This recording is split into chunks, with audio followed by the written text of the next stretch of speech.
Good afternoon, folks. What a beautiful day to convene together and hear from some fierce women doing hard work for Minnesota.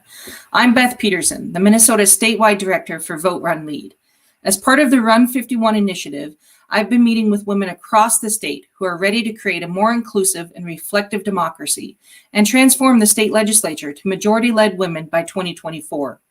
I'm so excited to welcome you to Vote Run Lead's Run 51 Fierceness Forum, a Minnesota post-session rundown where we will learn what happened that required a special session and showcase the groundbreaking pieces of legislation that passed. Joining us today is Representative Esther Agbaje, Representative Heather Keeler, and former State Senator Amy Koch. The panel discussion is being facilitated by our very own Erin Velarde, founder and CEO of Vote Run Lead. Now, I met Erin over a decade ago at Minnesota's first rural training for women seeking to run for office. That just happened to be on the Iron Range at Boys Ford. It was an amazing event in the middle of the first blizzard of winter, and we had over 150 women brave the elements to attend. Some drove from 4 hours away. We introduced Erin to mucklucks and hot dish in true Minnesota style. I was planning a run for city council in Eveleth, and Erin and Vote Run Lead helped me connect to the tools and networks I needed to run and win. And now here I am, part of the Run 51 initiative, working to make the state legislature her house. I am delighted to introduce Erin to lead our panel this afternoon. Thanks, Beth. Thank you. I can't wait to see you IRL. I can't wait to come again to Minnesota, the beautiful Minnesota summers. And I actually think the training we did was in April. So it was the last snowstorm. And we were all going, why is it snowing 500 feet in April? But I learned. I also got my coat made fun of because it wasn't warm enough for those Minnesota winters. And I am, I like to call Minnesota my second home. It is really the birthplace of Vote Run Lead. We have a beautiful community there, and I'm so thrilled to host this conversation with our representatives and former state senator.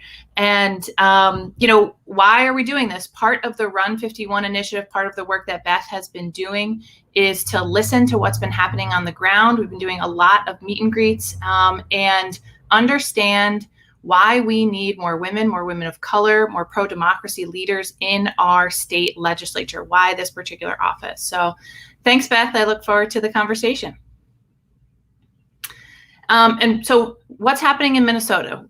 You've heard, we've got a really split state legislatures across the country where almost all, except for the state of Minnesota, have either Democrats in the House and Senate or Republicans in the House and Senate. Minnesota is the only state in the country that actually mirrors Congress, where Republicans control the Senate and where Democrats control the House. We are proud to have, I think a third of the women that are serving in the Minnesota legislature are now Vote Run Lead alumni, some of whom we're going to be talking to today. The legislature in Minnesota is only about 36% female. Now, while we're 51, maybe 52% of the population in Minnesota, we're just 36% of our legislature.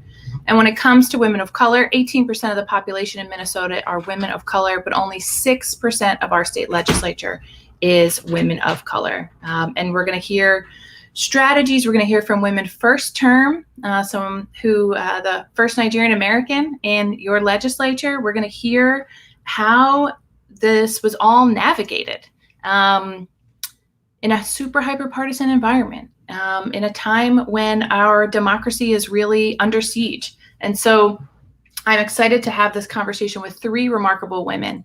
So let me do a proper introduction as we bring them on screen. First, Representative Esther Agbaje, and my Nigerian husband was working with me to make sure I got your last name right. And so you'll have to correct my pronunciation if I get it wrong. Who is the first Nigerian American in the Minnesota legislature, a graduate of Harvard, an attorney focused on affordable housing. She represents District 59B, which is North Minneapolis and downtown Minneapolis. And she's a fierce advocate for systems that open the process for women and people of color. And she is in her first term at the legislature. Representative Keeler, who's going to join us a little bit late, is an proud enrolled member of the Yankton Sioux tribe, and she represents District 4A. That's the upper northwest of the state, including Moorhead, all the way over to North Dakota.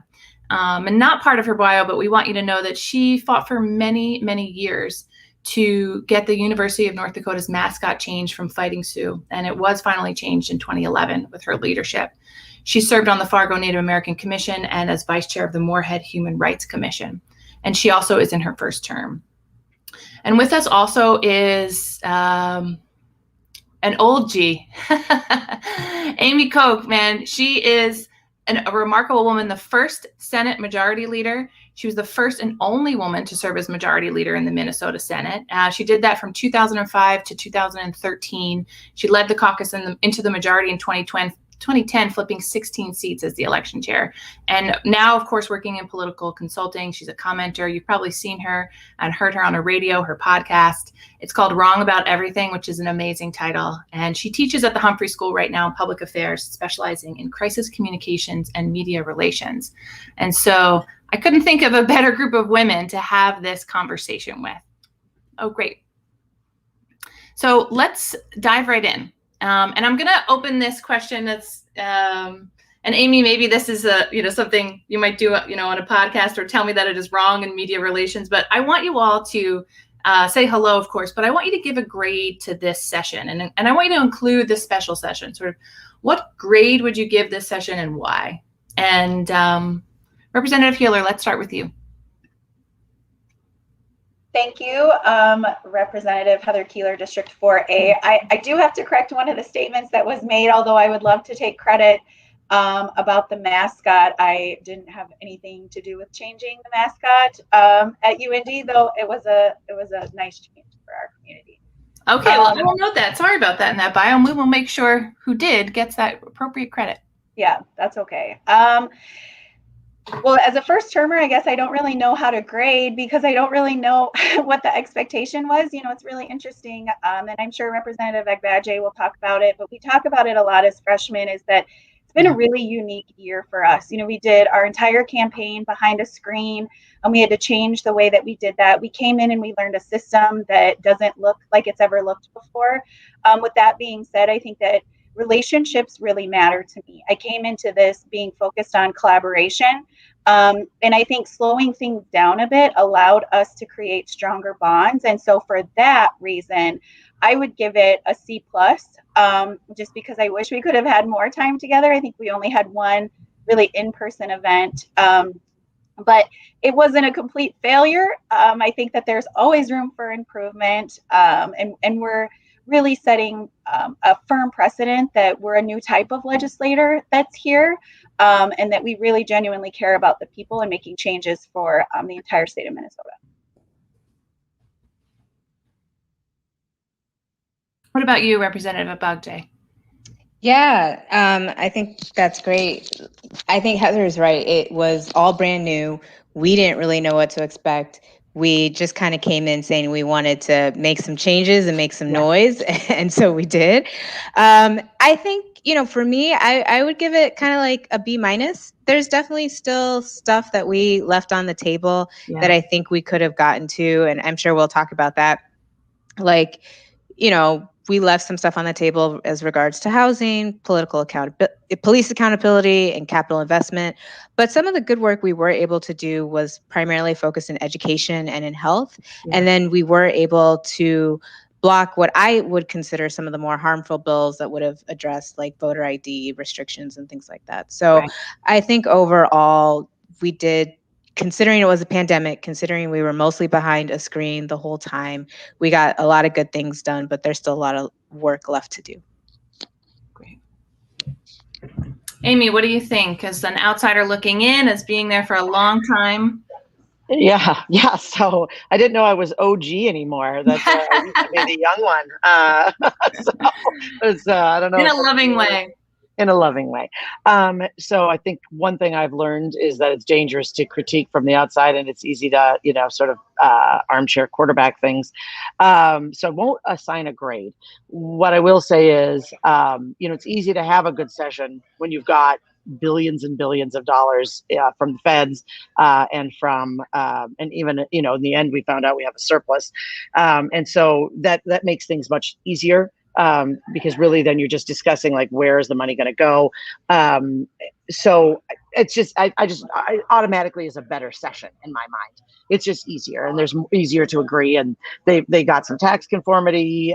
They've got some really, strong investments in areas that we're going to talk about, I'm sure. There were even some policy work that got done.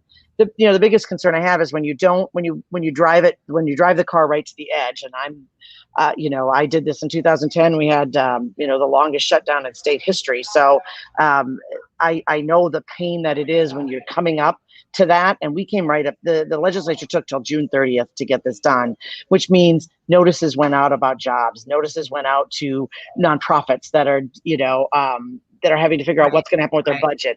And as an outsider, I spend a lot of time just talking to folks and assuring them we're not going to shut down. There's 0% zero chance that this will go to shutdown. They will get the work done. But there's still that's kind of scare. And so with any legislature, I don't know how we get this, how we make it happen. I think women are a big part of it, because I think more women involved and more women in leadership would get this done. But getting things done in a more timely fashion, not doing this brinksmanship till the last, waiting to negotiate everything until the last minute. It is kind of the nature of the legislature, but that's kind of a nature of a legislature that's been largely male-led. And I think we should change that up.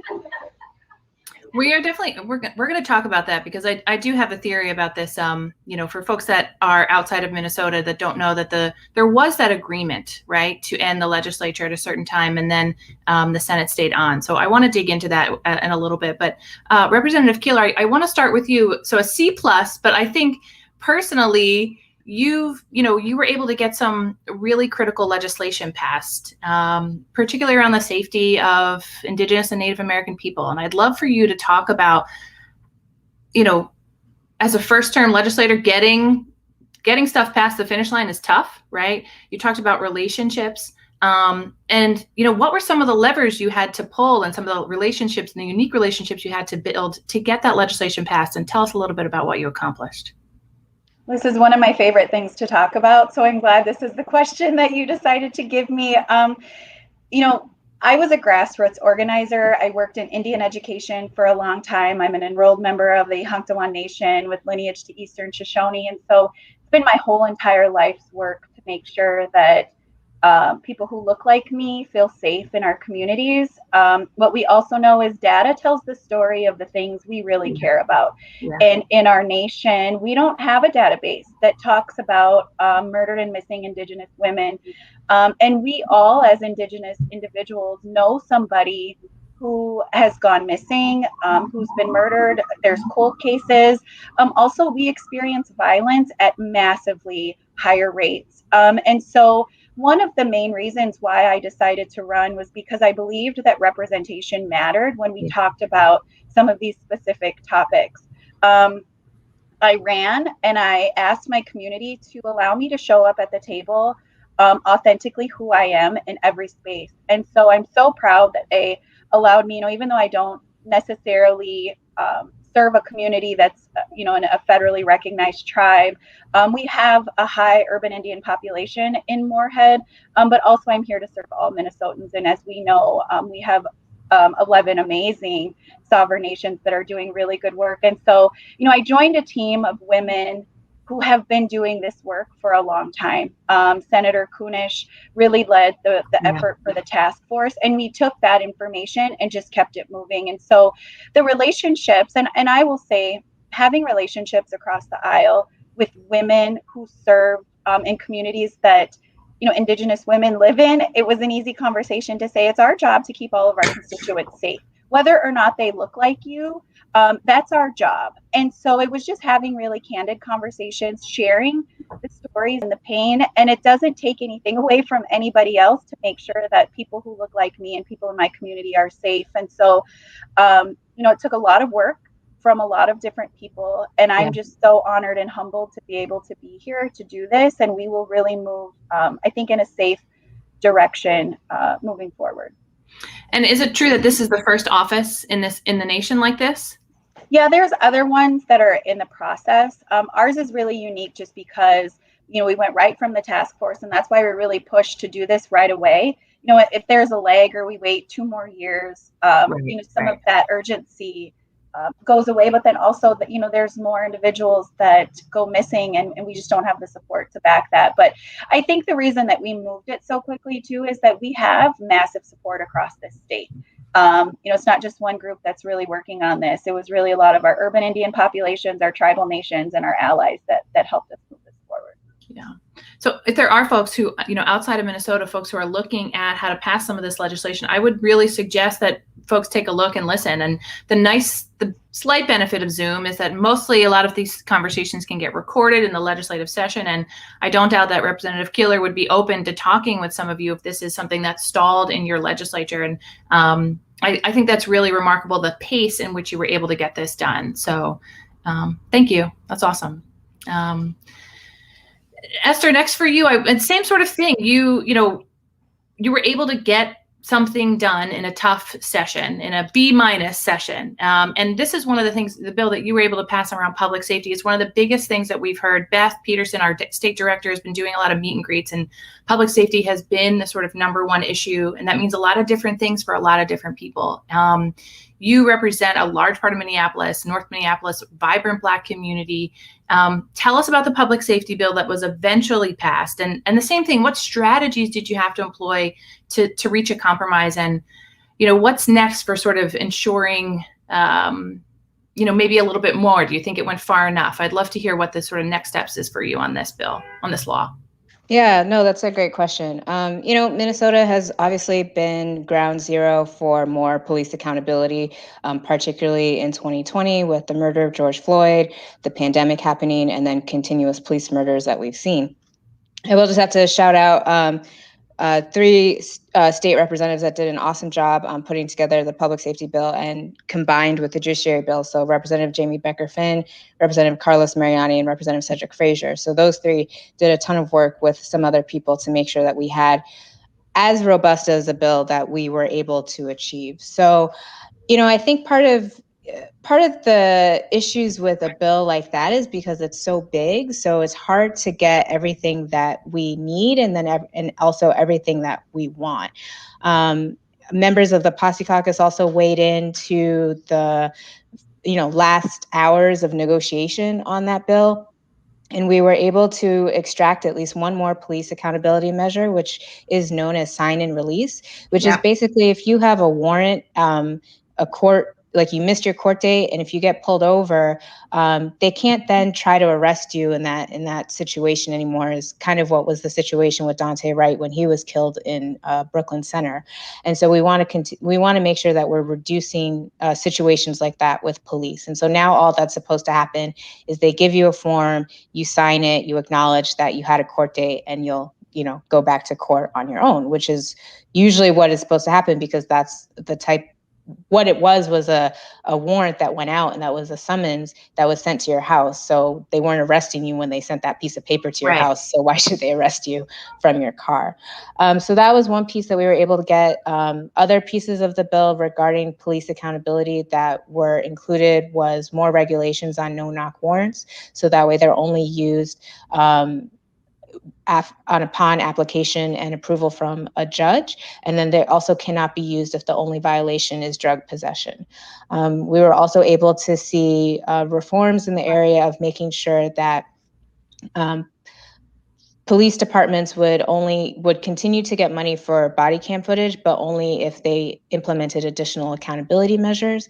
And then I think another piece that we were also able to get also focused, hold on, let me find it. I just want to make sure I'm quoting the right stuff. And then we also added to the police misconduct database. So now instead of only just public information, it also has private information in there too. And so those were some of the good things we were able to get on police accountability. As we all know, there's still more that was left on the table. And I think that is where a lot of our community members are still continuing to push us hard. And we are also fighting for that too, to make sure that we get that in the next go around. I mean, I think this is one of the things in the legislature, right? The legislature is the place that you get to make policy. You made choices, right, about what would go in that bill. When you say a big bill, I think that's sort of, I don't want to put words in your mouth, but like a lot of demands, there's a lot of pieces, right? And so when you want to get something passed, particularly in a split state house like Minnesota, How did you, and a lot of women ask us this, like, do you do exactly what your constituents want? Do you go with your heart? Do you go with the practicality of getting something done right now? Do you do some combination of those things? Can you tell us some of the sort of emotional thinking that went into sort of, making sure that you crossed the finish line in this session, but knowing that it felt a little incomplete? Yeah, I mean, that is definitely an emotional roller coaster. So I think one of the things that I will want to let people know is there are people on the inside that are fighting for what community members want all of the time. And so that's not something that goes away. The final outcome sometimes doesn't feel complete, but I think part of that is because there are a lot of people who are kind of always calculating on, well, how will this allow me to get elected in the next cycle? And I think new legislators like me and Representative Keeler are thinking less so about the next election cycle, but more so about what is it that our community needs and what can we continue to go to the mat for to make sure that we're getting this time around and that we're not waiting until next time. Because we represent communities and parts of Minnesota that have often been told you have to wait until the political calculus is right, until the practicality is right. And I think we're in a group of people now that are pushing to say now is the time, and now is the time to get what we need to make sure that everyone in Minnesota feels safe, particularly Black and brown people who have not felt safe from the police for a very long time. Thank you. Thank you for sharing that. I appreciate that a lot. In that same vein, Senator Koch, the sort of advocates from the outside pushing, this is a national conversation about affordable childcare. I know this is something that's been near and dear to you, not just childcare, but the wages that our childcare workers make, the pandemic and the she-cession, right, overwhelmingly hitting moms. And studies show this is a bipartisan issue, that it's an issue that, overwhelmingly women are like, put this is infrastructure, whatever we want to call it, right, that we need this. As someone now on the outside, formerly on the inside, do you think that, this could be an issue where there could be an increasing support for childcare accessibility, for a different way of thinking about childcare? And could Minnesota be a leader in this? Yeah, I think Minnesota is already a leader in the early childhood space. When I've gone to different conferences, they often look to us to say, what are you doing? How are you doing it? And it's so important. And here's the argument. This is the other thing I think people, when they think about a divided legislature, they think, oh, gosh, that must be so hard to get things done. But the truth is, I think that there are so many issues that both sides agree on. And early childhood, for a variety of reasons, is one of those that makes sense on both sides. Because if you want to think about all the other things that we have, whether it's education, and Minnesota has the largest achievement gap in the country, which is shameful, by the way. Or when you think about incarceration rates, or when you think about, all the sort of the issues and problems that come up later, it really starts in that 0 to 5 and all the brain development and all the work that comes there. And so finding ways to have healthy starts for moms and their kids is, I think, the number one priority. And by the way, the Fed also said, coming from the pandemic, that the only way we're going to come out of this in a very strong, sustainable way is to have affordable, accessible childcare. The number one issue that the Fed said coming out of this pandemic, not all the stimulus, not all that, affordable, accessible childcare. So if we're not focused on that, we're really missing the boat. And this year there was just a ton of good work that was done in this. There was additional funding, obviously. A lot of that came from the feds. We have a really flexible system in the state of Minnesota. We have, a variety of systems that are home and family, that are in the schools, that there are childcare provider centers. So our system is really robust and diverse and provides a lot of choices. These should be maintained, and they're really good. We did things like the Healthy Start Act, which was allowing women that have been incarcerated to have additional time to go into transitional housing with their children instead of just kind of taking them from their kids. Because you know why? The moms need those kids, and those kids need those moms desperately. And so we passed that this year, bipartisan. We passed an additional, we used to have 2 months on telemedicine for Medicaid patients. This year we passed 12 months, an entire year, because 2 months, you're not even getting out of postpartum baby blues, even close to it with 2 months and 8 weeks in. Things like that. Home visiting was expanded this year, additional funding, as well as allowing more groups to be involved with some policy changes. So I could go on and on and on, but the Healthy Start is something that can be agreed on. And in fact, if you look back in the history of early childhood and the reason that it's so strong in Minnesota, it actually started with the business community, because the business community was looking around for like really strong workforce. And the only way that you're going to do that is by getting women in the workforce, and women need to know that their children will be cared for. That's really strong learning environments. Absolutely. Yeah. And it's exciting. It's a great place to work on this. And there's some really good things and more good things to be done next year, I hope. And, I think let's get into the meat of sort of, I think you're at their highest. Minnesota's at the highest with 36% women in the legislature. I think the reason it's been able to be high functioning, I will just say it, is because there are more women and more women of color and more first-time folks who have a different cost-benefit sort of ratio as they look at getting the job done, as the representative said. But I think the other, and so that would, if I was, watching this right now, I'm thinking, okay, maybe I want to join Esther. Maybe I want to join Heather in the legislature, right? But at the same time, we saw some kind of pretty ugly stuff happen in the special session. And Senator Koch, I want to stay with you, is, like Commissioner Laura Bishop, right? The commissioners being called in, many of them women, many of them a more diverse set of commissioners, who essentially are losing their jobs, right? Or sort of, and something that feels like a formality around the Senate calling folks in that usually has not been done before. This idea that the budget was going to be passed at a certain date and that both the Senate and the House were going to go home and then the Senate stayed on to do this. I would really believe that if there were women in the Republican leadership like you, that would not have happened. The agreements would have held. The sort of, this is what we know, that 30 years of research on women in leadership say that the relationships, actually, the trust between women across the aisle is much stronger. How do we attract more women into the legislature, keep this pace up when we do see some kind of, some dirty tactics, some things that feel, unhealthy for women to step into these public spaces? And I'd love to get all three of your perspectives, but Amy, I'd like to start with you. I know it's a tough question. Okay. No, it's not tough. It's my favorite subject, but I'm just going to go off is all I'm going to do. So that's what because I have many thoughts on this. So first of all, I think it's important to know that in Minnesota, I just think we have a stronger tradition of women serving. And I love to point this out, and then people are always shocked. But in 2011, when I was elected majority leader and the first and only woman, by the way, after 40 years of DFL being in the majority. So the Democrats had 40 years, had never elected a woman. The Republicans came in and elected the first woman, first and only so far. We also had the first woman president of the Senate. Again, 40 years of DFL, never a woman president. First woman president pro tem. I appointed the first woman tax chair, and I appointed the first woman full finance chair. The top 5 positions in the Minnesota Senate, all for the very first time, were women. And it took Republicans to do that. So I'd like to point that out, that both sides have some work when it comes to do with women. I acknowledge fully that the Republicans do, but the Democrats, they could do a little better as well. So with that, women running, it's incredibly important. First of all, the legislature's got to look like us, right? Nobody wants to run. If you walk into a room, I used to be in this club I loved, and it was all 75-year-old and up dudes. And it was a breakfast club, and I loved it because it was eggs and sausages, and we got great speakers, and I was the only woman.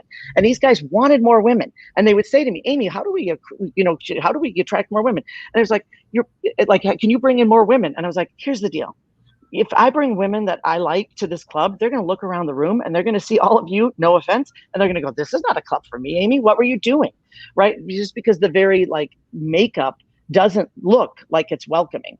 And so that's why Heather, Esther, everybody running, women running is so important to attract other women. And as we get to 36%, that makes it a lot easier to get to 40 and 45 and 50.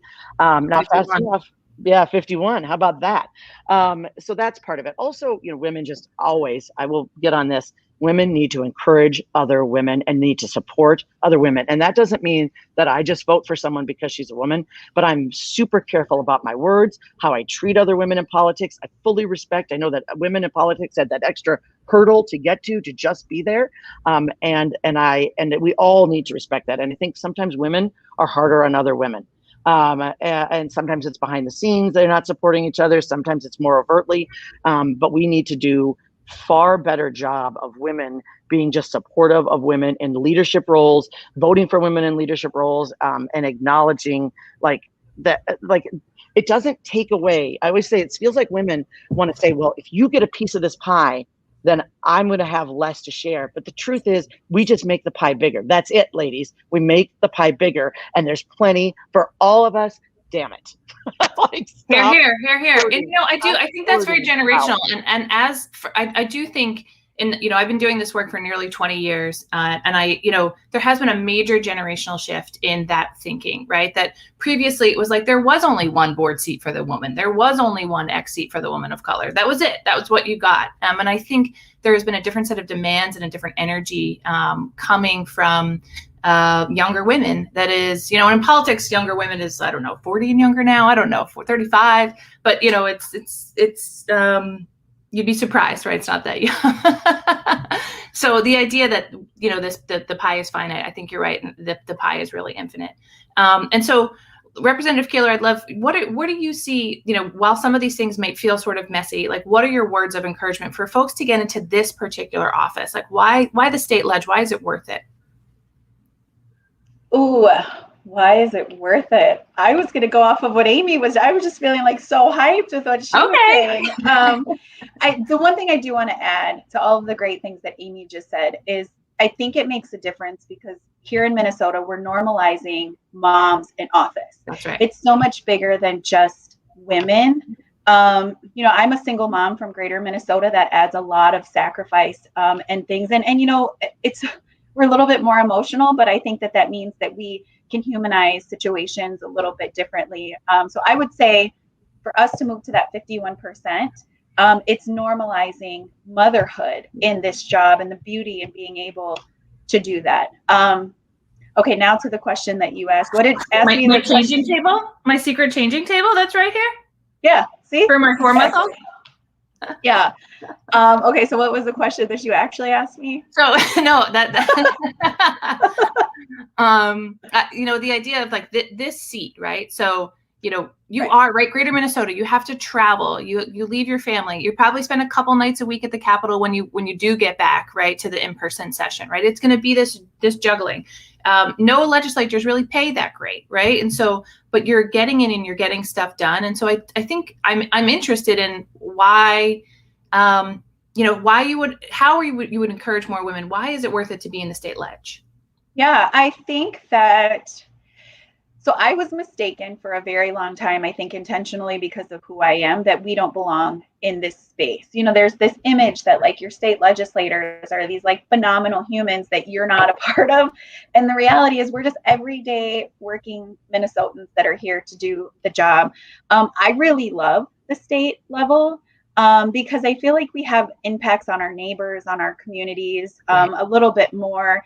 And for me, it's the representation piece. I'm really in this for the long haul to be an example so that we do get more people who look like myself. Not only am I greater Minnesota, single mom, Indigenous, I'm queer, like you name it.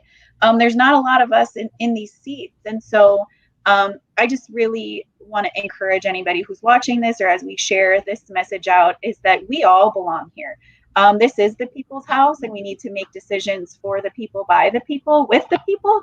And so I just want everybody to think like women have to be asked more times to run because we just really struggle with, do we belong here? Managing all these other things. It took 20 women in my community to like really encourage me that this is even a possibility. And so I do think kind of what Amy said, we have to encourage each other. We have to be kind to one another. We're hard on ourselves. I think often. And so just being good support systems, normalizing who we are, being visible in the work, but also being visible in the struggle.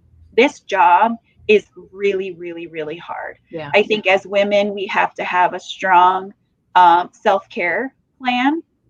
And I think vocalizing that and being supports. I know there's a lot of times that I'm on a smaller group chat with Esther and it's like, we just kind of go, like we vent with each other because you need that support. And so sharing to women that the state level is really like a sisterhood and we're all focused and across the aisle.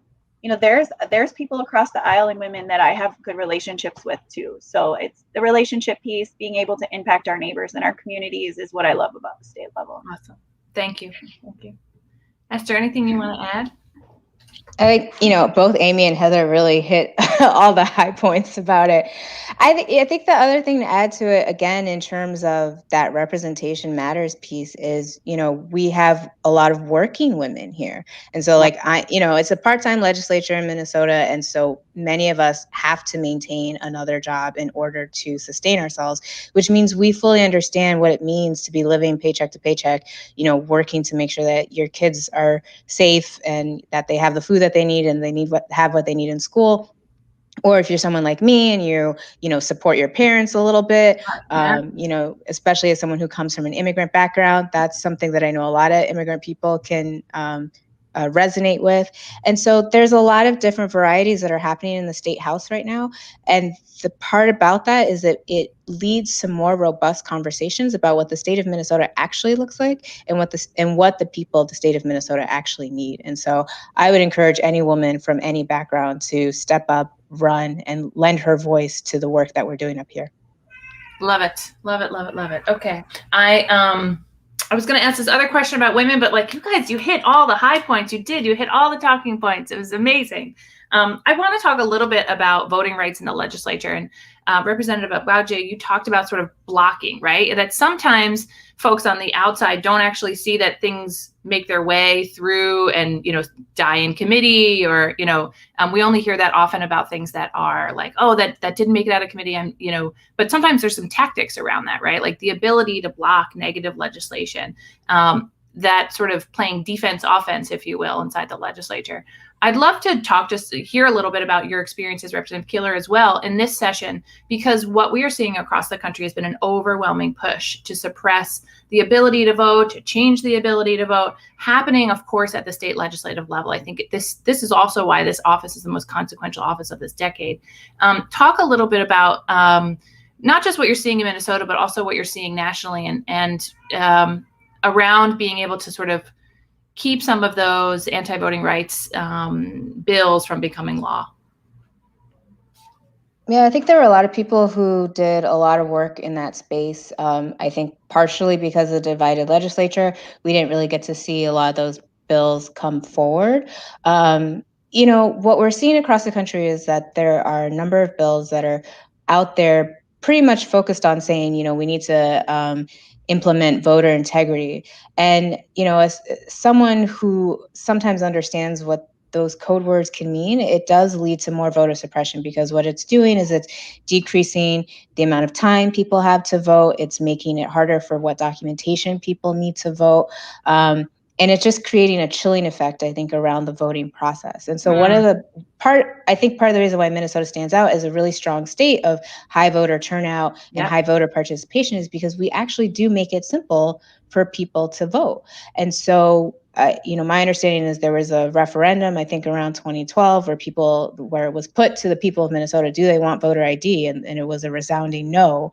And so I think for some of the people who work primarily in that space, they continue to see bills come up that would restrict voter access. And so in that space, I really believe that we did kind of block some of those bills that would have made it harder for many more Minnesotans to vote. And not necessarily just Minnesotans of color, but even Minnesotans who may live further out, who actually do rely on mail-in balloting. We heard from a number of rural residents who mail-in balloting is the only way that they're able to participate in voting. So if we take that stuff away, we have to think about who are we preventing from access to the ballot box, if that is supposed to be where we as citizens can raise our voice and show who we want in office representing us. Heather, yeah, go ahead. I want to give a shout out because it's like women lifting up women. Representative Emma Greenman has been phenomenal in this movement. I think this is the example of when women are out doing the work in the communities and then they become leaders, they come with that massive background and ability to speak about the things that they're so passionate about. And she's really been a force to be reckoned with in her freshman year. And it just kind of goes to say, I'm super biased, but I think our incoming class is amazing. Voter suppression. The photograph of the incoming class was everyone at VRL, we were like, oh, like just, it was beautiful. It was absolutely beautiful.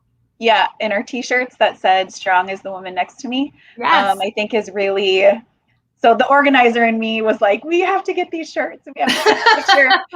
Not because it's just a cool shirt, but it really is like the definition of how we work collectively. You know, we're a team. I think often people are like, well, are you working on all of the areas? And Amy, as you know, there's like way too many areas for everybody to be good at, that you just have to trust your team.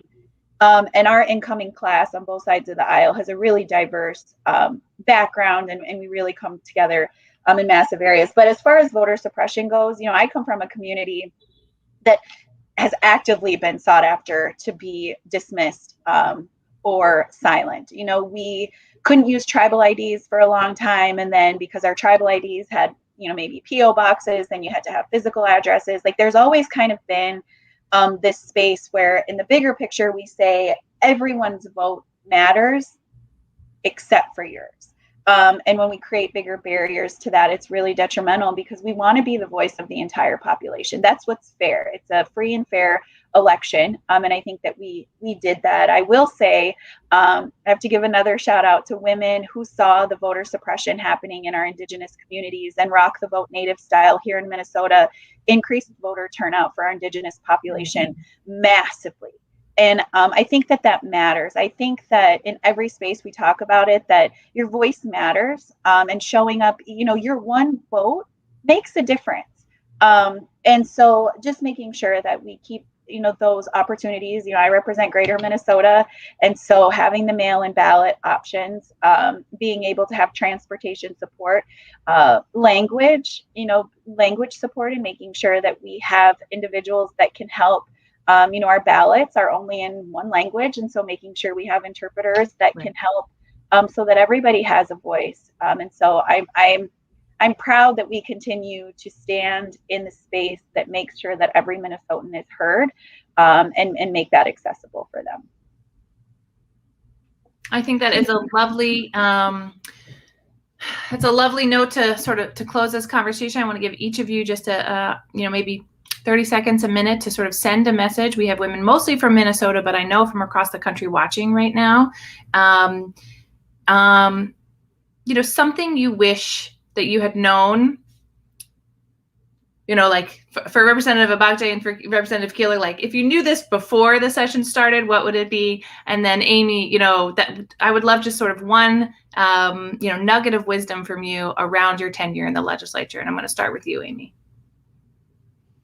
All right. Well, so here's what I would say, ladies, is you don't leave it up to somebody else. You just have to run. And stop thinking that there's going to be somebody better. Stop thinking there's going to be somebody you can support. Stop looking around the room. It's you. It's you. If you want to make it, don't worry about it. Oh, it gets ugly. Yeah, politics is not a tickle competition. It's not. anything hard, anything worth it is the most tough thing, is the most difficult thing you'll do. So just, you know, suck that up and run for office. That's the deal. Yes. Amy, I feel like you're like my aunt or my sister, or like you're like, we got the same vibe. I love it. I love it. Representative Keeler, what's one thing you wish you would have known before the session started, before you dove in? I love that she calls it's not a tickle. Not a tickle fight. I found that really funny. I think the one thing that I wish I would have known is that we have to have space to have grace for ourselves. This is a big job with a high learning curve, and we're not going to get everything right. And the public is very quick to criticize us on our mistakes or our mishaps. And so it's just having grace on ourselves, and know that we're genuinely doing the very best that we can. I would say here, if you're watching, I think that means that there's some interest in leadership for you. And I will say it's not always the political individual. My campaign manager is female. My treasurer is female. That we really are a team. We sit in these seats as a team and as a community that got us here. And so there's many roles in leadership. And so, you know, push yourself outside of the comfort zone just a little bit, and make sure that we are really there to encourage each other. Yeah, I think, just to put the icing on top of that, I think being kind to yourself in this space is really good. And also remembering to rest. If you don't rest and if you don't take care of yourself, you can't take care of other people. And particularly as women, people look at us to take care of other people. But I think if you are in a role like this, you have to prioritize taking care of yourself first. So, but that's what I'll say. Wonderful. Thank you so much. I know we had an allotted amount of time to 1:45. I think we have hit it, 12:45 for you all. Thank you each, Amy, Esther, Heather, for being a part of this. Thank you for running. Thank you for running as you are. And thank you for helping us to get to that 51%. You're phenomenal women, phenomenal women. Thank you very much. And now I'd like to close out and bring back on our Minnesota State Director, Beth Peterson, who's going to tell you how you can get the tips and tools to be in the legislature with these amazing women. Thank you, Erin. Thank you. Wow, what an incredible conversation. Just so energizing and some really great advice there as well. Thank you, Representatives Agbaje and Keeler and former Senator Koch. I think that what we heard here today continues to highlight how important representation is, and our panelists emphasized that beautifully in their remarks.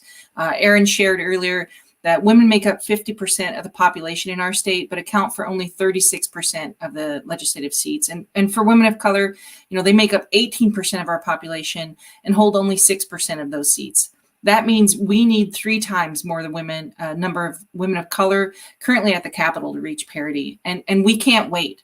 So, today we were joined by 2 of the current 72 women in the legislature, and we're looking to shift 30 seats to women by 2024 here in Minnesota.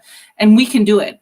We have the data, we have the tools, we have the expertise behind us to do it, and we're starting right now. We can reach the reflective and inclusive democracy that we all deserve. So to be part of this work, sign up on our website at voterunlead.org/run_51. So you can stay connected, access resources, access trainings to help you jumpstart your winning campaign. We have a great network of alumna from across the nation for you to be part of and to run and win with. So sign up also for our Minnesota statewide training on September 25th. And that you can find at voterunlead.org/events. Really a lot of opportunities to engage with each other, to build a network, and to build a majority-led women legislature in Minnesota. So thank you again to our incredible panelists, to Erin, and to each of you for joining us today. Have a great afternoon.